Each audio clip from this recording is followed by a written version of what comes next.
On Friday, the House Intelligence Committee approved a bill that will curb political unmasking, which became very popular during Obama's 8-year reign. Republican lawmakers say Obama's administration abused foreign intelligence in order to embarrass private citizens. An example of this abuse is the wiretapping that was done to Trump's campaign and transition team. The GOP bill is an effort to put a halt to the practice of infringing on Americans' privacy, restore confidence, and finally, to instill Obama's much ballyhooed, but never implemented, transparency back into government. From Washington Times. The House Intelligence Committee approved a bill Friday to crack down on political unmasking, with Republicans saying the Obama administration abused foreign intelligence to embarrass private citizens and insisting the practice had to stop. The new protections come as part of a broader bill that would renew Section 702 of the Foreign Intelligence Surveillance Act, the government's chief snooping program for collecting communications of foreign agents and potential terrorists. The bill cleared on a 13-8 vote that fell along party lines,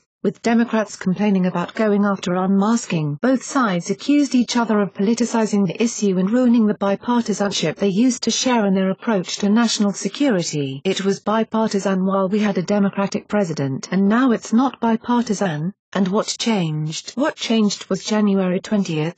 Said Rep. Chris Stewart, Utah Republican. This committee has changed because we have a Republican president. Democrats say their complaints were procedural, not political, insisting they'd wanted hearings and didn't want to mix the unmasking fight with what they said was a more important task of renewing the Section 702 powers, which will expire at the end of this year unless Congress acts. Section 702 allows the government to collect communications of foreign targets, though Americans can be snared if they are communicating with a target. The intelligence community wants the powers to be made permanent without any new restrictions, but both Republicans and Democrats on Capitol Hill say the law needs safeguards to protect Americans. Members of the Intelligence Committee said they generally agreed on those reforms, which require more transparency and restrict how Americans' communications can be used against them. But the unity broke down on unmasking. Rep. Adam Schiff, the ranking Democrat on the committee, said the GOP was derailing the 702 reforms by tackling the politically charged issue of unmasking. We happen to think this program is too important to be dragged down by a debate over something else, he said. But his effort to strip out the unmasking safeguards failed on a voice vote. Unmasking is the process of identifying an American whose name comes up in intelligence operations. Usually Americans enjoy anonymity protections, but top officials can demand to learn their names in some cases. Republicans say the Obama administration appeared to use the tool far too frequently,